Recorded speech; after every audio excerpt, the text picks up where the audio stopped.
Paz, nosso bondoso Deus seja com todos, amém? Amém. Vamos ouvir agora a exposição da Santa Palavra de Deus. Convido os irmãos a abrirem as suas Bíblias lá na carta de Paulo aos Efésios, capítulo 2.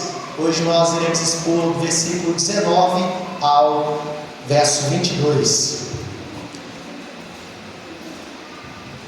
Carta de Paulo aos Efésios, capítulo 2, versículo 19 ao 22.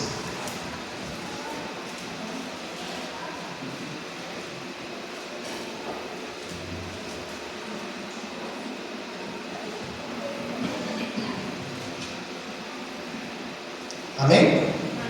Acompanhe comigo a leitura da palavra do Senhor, que diz assim: assim, já não sois estrangeiros e peregrinos, mas concidadãos dos santos, e sois da família de Deus, edificados sobre o fundamento dos apóstolos e profetas, sendo Ele mesmo, Cristo Jesus, a pedra angular, no qual todo edifício bem ajustado cresce para santuário dedicado ao Senhor, no qual também vós juntamente estáis sendo edificados para a habitação de Deus no Espírito.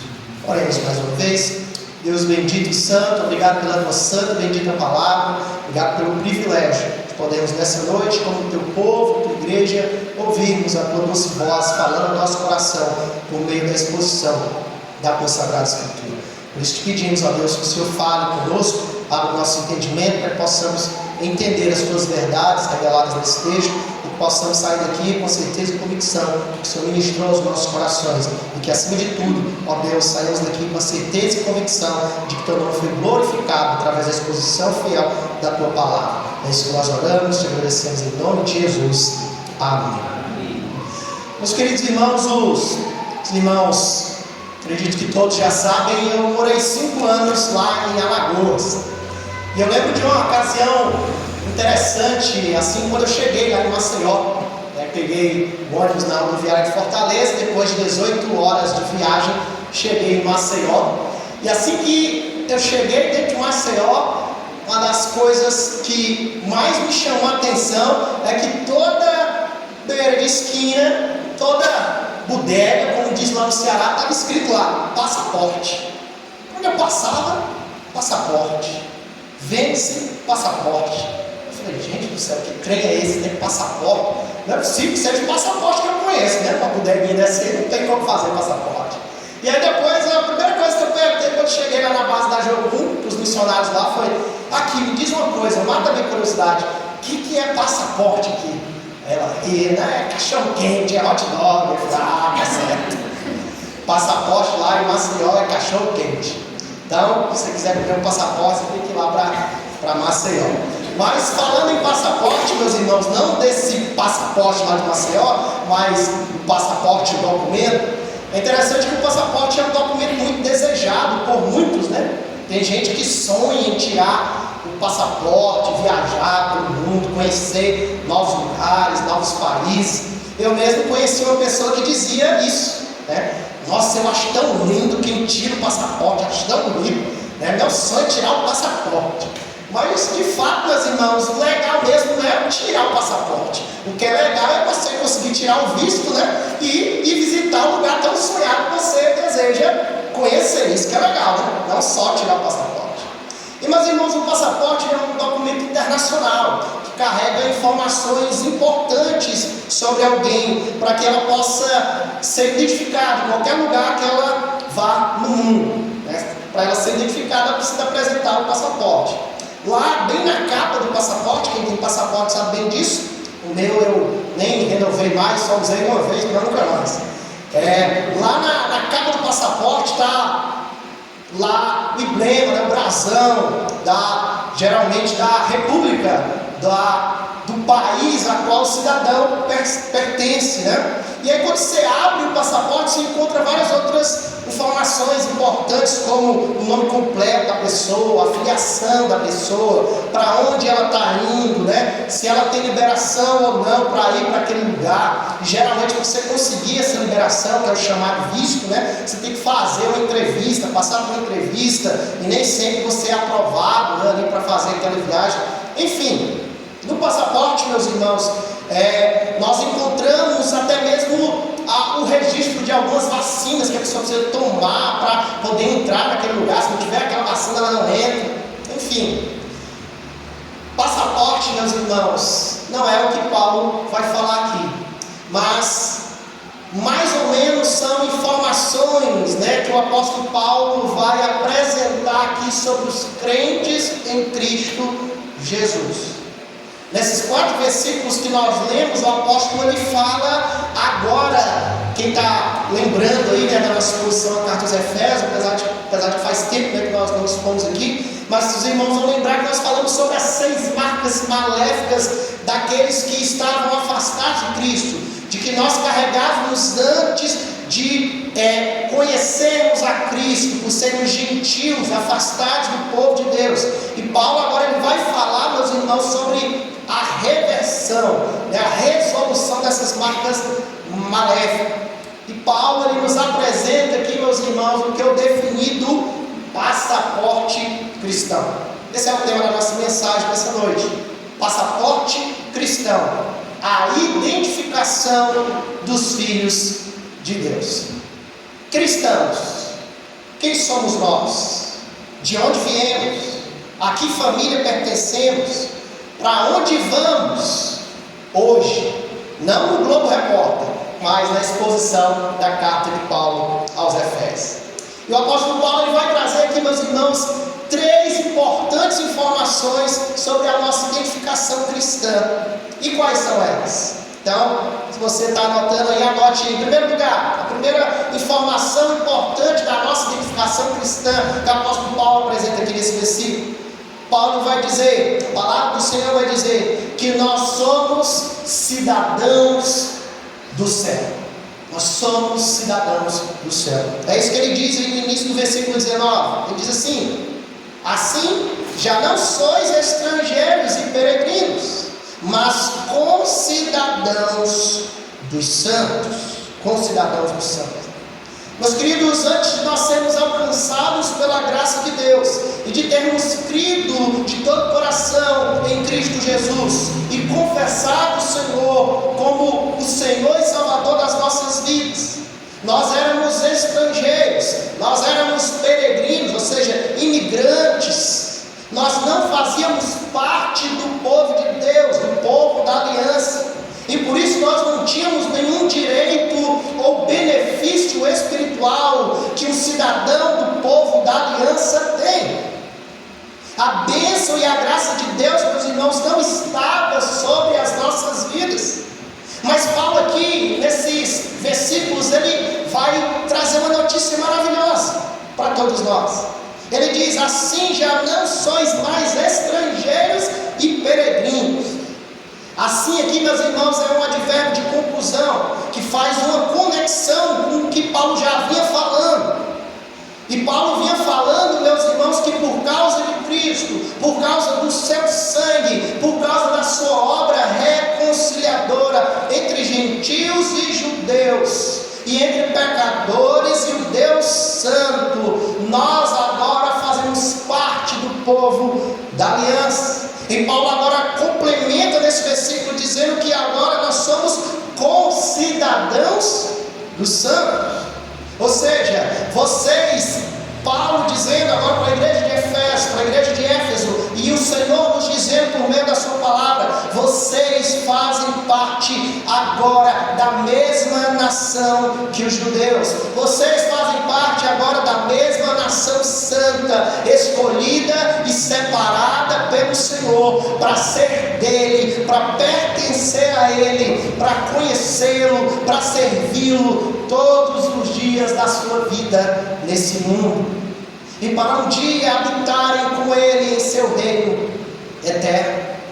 Um povo, meus irmãos, como o próprio Senhor Jesus disse, que não pertence a este mundo. João capítulo 15, verso 19. O cidadão do céu, ele não pertence a este mundo, mas que pertence ao mundo por vir, mas que pertence ao reino celestial, um reino eterno, meus irmãos. E esse é o reino de Deus, um reino espiritual e eterno, não um reino simplesmente terreno e temporal. Infelizmente os judeus não entenderam isso. Eles rejeitaram a Jesus e até hoje rejeitam, esperando por um Messias que governe politicamente como um rei, meus irmãos, que governe politicamente como um rei de Israel, como se um dia, na esperança de um dia, o Israel étnico se torne novamente uma potência mundial, assim como foi nos dias de Davi, assim como foi nos dias de Salomão. O que eles não sabem, meus irmãos, é que a profecia do Senhor Jesus, o verdadeiro Messias, já se cumpriu. O reino de Deus já chegou. E como a palavra do Senhor diz, o reino de Deus foi tirado de Israel, foi tirado das mãos dos judeus e agora foi entregue a outra nação. Mateus capítulo 21, versículo 43. E que nação é essa a qual Deus entregou o reino que foi tirado das mãos de Israel? A quem pertence o reino de Deus? O reino de Deus hoje, meus irmãos, pertence à igreja, a igreja do Senhor, a igreja de Cristo, o povo lavado e remido pelo sangue do Cordeiro, e que agora são espiritualmente membros do corpo do Senhor, como diz o apóstolo Pedro em sua carta no capítulo 2, versículo 9: vós porém sois raça eleita, sacerdócio real, nação santa, povo de propriedade exclusiva de Deus, a fim de proclamardes as virtudes daquele que vos chamou das trevas para a sua maravilhosa luz. Esses somos nós, cidadãos do céu. Meus queridos, essa é a primeira informação encontrada no passaporte cristão, na nossa identificação cristã. E qual que é a segunda, seminarista? A segunda informação que nós encontramos aqui nesse versículo a respeito da nossa identificação cristã, dentro do nosso passaporte cristão, é que nós, meus irmãos, somos família de Deus. Nós, como igreja do Senhor, somos família de Deus. É isso que diz no final do versículo 19: assim já não sois estrangeiros e peregrinos, mas concidadãos dos santos, e sois da família de Deus. Da família de Deus. Nós, meus irmãos crentes em Cristo Jesus, não apenas nos tornamos cidadãos do reino de Deus, mas nos tornamos filhos de Deus, filhos do Senhor. Nós não somos apenas seus súditos, mas somos seus filhos. É sobre isso que Jesus está falando no Evangelho de João, no capítulo 15, versículo 15, quando ele diz assim para os seus discípulos: já não vos chamo de servos, porque o servo ele não sabe o que faz o seu Senhor, mas tenho-vos chamado de amigos, porque tudo quanto ouvi de meu Pai vos tenho dado a conhecer. Meus queridos, nós somos agora amigos do Senhor. Por meio da nossa fé em Cristo Jesus, nós nos tornamos agora filhos de Deus. É isso que o próprio evangelista João vai defender no capítulo 1 do seu evangelho, versículo 11 e 12. E fazer parte da família de Deus é o maior privilégio que um ser humano pode ter na face da terra, meus irmãos. A maior honra que alguém pode receber nessa vida é a honra de ser chamado filho de Deus. Mas ser filho de Deus não nos garante, meus irmãos, apenas honra, mas também nos garante todos os benefícios que um filho pode receber de um pai. E o nosso Deus Pai não é qualquer pai. O nosso Pai Celeste, meus irmãos, é um Pai perfeito que nunca erra. É um Pai todo-poderoso, com recursos ilimitados. É um Pai de infinito amor e de infinita graça, que satisfaz por completo o mais profundo anseio da nossa alma. Nós fomos criados para Deus, meus irmãos, para vivermos em Sua presença, e em Sua presença encontrarmos a paz e a felicidade verdadeira, coisa essa que nós não encontraremos em nada nesse mundo. E somente o Senhor Jesus, Ele pode nos trazer até a presença de Deus. Até a presença de Deus, não para sermos tratados como meros trabalhadores da sua casa, mas para sermos seus filhos, cuidados e amados pelo Pai.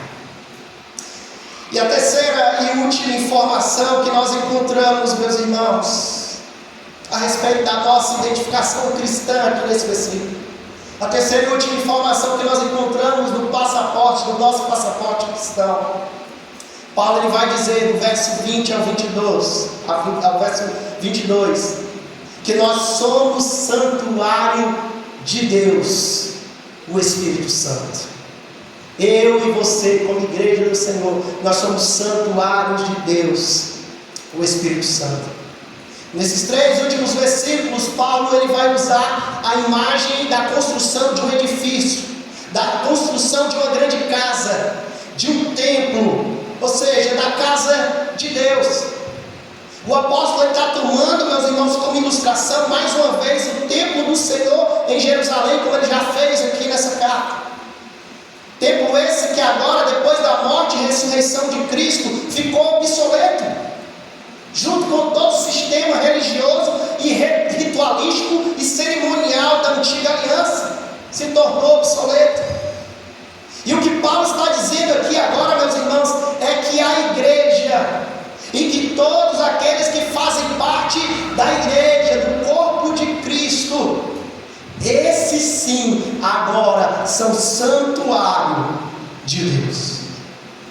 Mas esse santuário, meus irmãos, que é onde Deus habita agora, na congregação dos santos, no ajuntamento dos crentes e também no coração de seus filhos, não é uma realidade fora do plano original e redentor de Deus, não. Não é uma nova invenção, não é uma nova ideia de Deus. Na verdade, a igreja e a habitação de Deus no meio da igreja, no meio do seu povo, é uma realidade que está firmada, como Paulo vai defender nesses versículos, no ensino dos apóstolos e dos profetas. Ou seja, é uma realidade que foi anunciada na antiga aliança, que se concretizou na obra de Cristo e que é experimentada pelo povo de Deus, pela igreja do Senhor, que está sendo edificada, fundamentada nos ensinos dos apóstolos e dos profetas, os quais se guiaram pela pedra fundamental que é Cristo Jesus, que era o Espírito que guiava, que orientava e que usava os profetas da antiga aliança. Portanto, meus irmãos, uma igreja ela só pode ser verdadeira se ela está fundamentada na verdade de Deus, revelada pelos apóstolos e pelos profetas. Se ela está fundamentada na verdade de Deus, revelada no Antigo e no Novo Testamento, se ela está fundamentada na Escritura Sagrada e em nenhum outro ensino fora dela, que não se enquadre nela, que não se encaixe nela, meus irmãos, essa é uma igreja verdadeira. Essa é a igreja verdadeira. E uma igreja, meus irmãos, ela só pode crescer se ela estiver firmada em Cristo e somente nele. Como o apóstolo vai dizer, bem ajustada nele, consagrada a ele, existindo para a glória dele e se enchendo da presença de Deus por meio do seu Santo Espírito. Pois nós, meus irmãos, como povo do Senhor, fomos feitos santuários do Espírito Santo. E a verdade é que Deus habita dentro de nós e acima de tudo, meus irmãos, no meio de nós, edificando, santificando e guiando o seu povo rumo ao céu de glória, porque lá é a nossa morada final. Nós não pertencemos a esse mundo não é a nossa casa, por isso não adianta nós juntarmos tesouros desse mundo, porque nós não habitaremos neste mundo, nós habitaremos com o Senhor no novo céu, na nova terra, que é o céu, que é a morada celestial, a qual o nosso Senhor Jesus foi preparar para mim e para você e para todos aqueles que creem em seu nome e no seu santo evangelho. Lá é a nossa morada. E a pergunta que eu gostaria de deixar para você antes de passar para as aplicações é a seguinte: e o seu visto? Como é que está? Será que você já carimbou o visto, o seu visto, o seu passaporte para morar, para entrar nas mansões celestiais? Se você já confessou a Cristo como Senhor e Salvador da sua vida, se você já creu no Evangelho, pode ter certeza que o seu visto está garantido, o seu passaporte está carimbado, e nada nem ninguém pode apagar esse carimbo que o próprio Espírito Santo de Deus te selou para a glória do Pai. Meus queridos irmãos, gostaria de deixar 3 aplicações diante desses ensinos que nós aprendemos hoje. Entendendo que nós somos cidadãos do céu, entendendo que nós somos da família de Deus, entendendo que nós somos santuários de Deus, que é o Espírito Santo. O que nós podemos aplicar para a nossa vida diante desses ensinos? Em primeiro lugar, primeira aplicação: viva nesse mundo como um cidadão do céu. Viva nesse mundo como um cidadão do céu. Como nós vimos, meus irmãos, nós não pertencemos a esse mundo. Nós somos concidadãos dos santos. E assim como cada nação, como cada povo tem a sua característica marcante que os identifica, nós, eu e você, como cidadãos dos céus, nós, como cidadãos de uma nação santa, nós precisamos viver em santidade e expressarmos essa santidade como a nossa identificação diante deste mundo.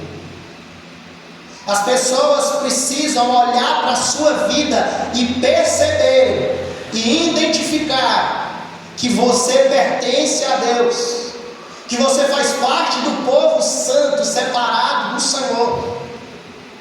Por isso, não se envolva com as coisas desse mundo. Renegue as suas antigas paixões carnais. Se sujeite ao Senhor. Resista às tentações do diabo, e ele fugirá de vós, como diz a Sagrada Escritura.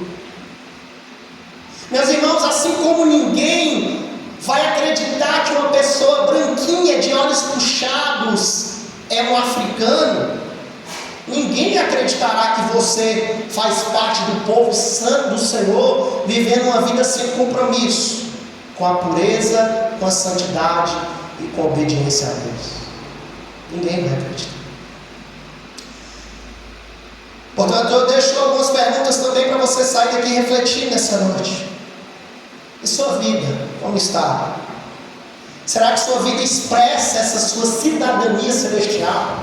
Será que verdadeiramente as pessoas olham para você e reconhecem que você faz parte da nação santa do Senhor? Se a sua resposta para essas perguntas for não, decida de uma vez por todas hoje assumir o seu compromisso verdadeiro com o Rei Jesus e com o povo do Senhor, que é a sua igreja. Segunda aplicação, meus irmãos: busque cada vez mais profundidade bíblica e assim se firme cada vez mais em Cristo Jesus. Busque profundidade bíblica e se firme cada vez mais em Cristo, por meio dessa profundidade da palavra do Senhor.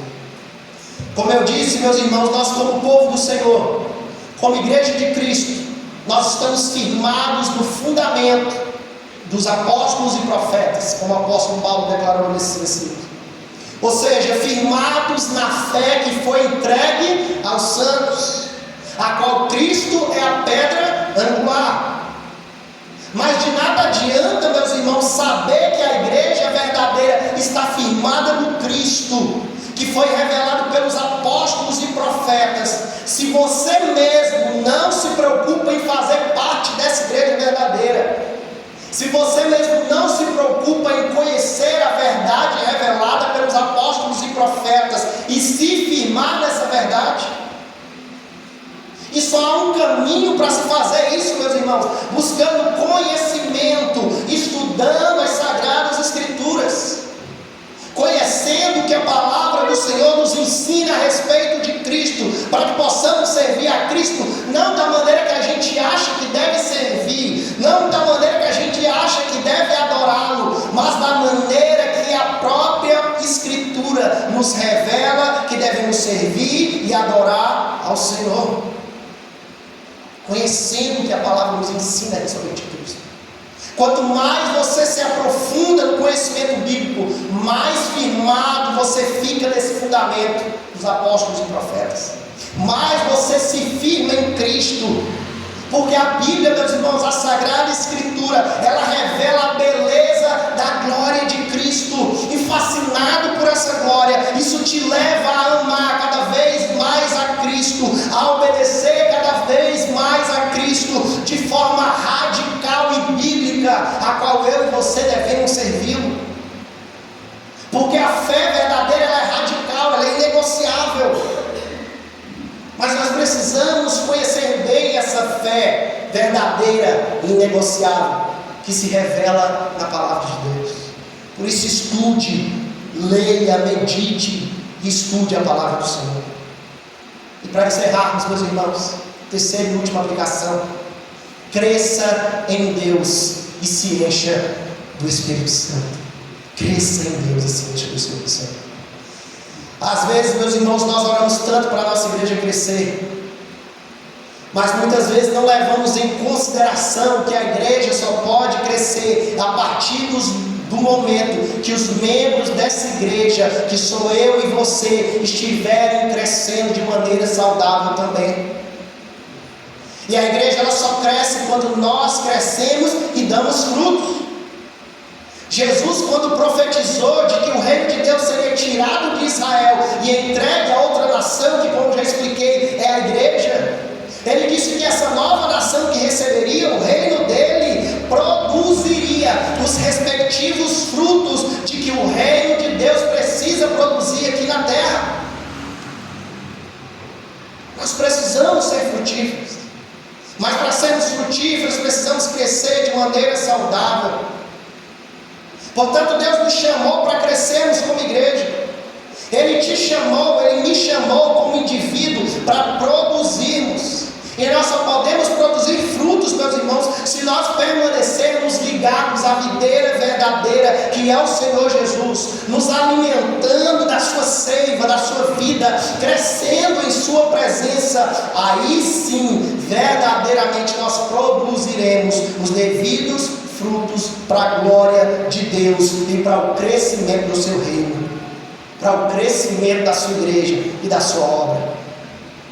E nós também, meus irmãos, só podemos crescer em Deus se nós nos enchermos do Santo Espírito, desse Santo Espírito que nos santifica, que nos transforma, que nos faz nos desenvolvermos espiritualmente.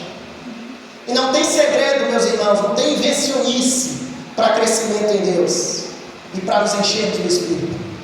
É simples e prático: oração diária, meditação diária na palavra de Deus, estudo contínuo da palavra de Deus, congregar, envolvimento com a obra, participação nos sacramentos, a ceia e o batismo, e renúncia de pecados. Só isso. É isso que nós devemos fazer para crescermos e nos enchermos do Espírito. Não é um bicho de 7 cabeças, meus irmãos, mas a pergunta para nós encerrarmos, para mim e para você é: você realmente ama o Senhor e está disposto a crescer nele?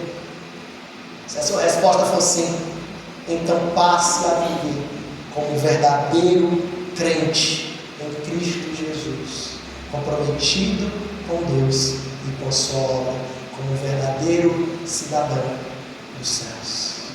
Que Deus assim nos abençoe, meus irmãos, em nome de Jesus.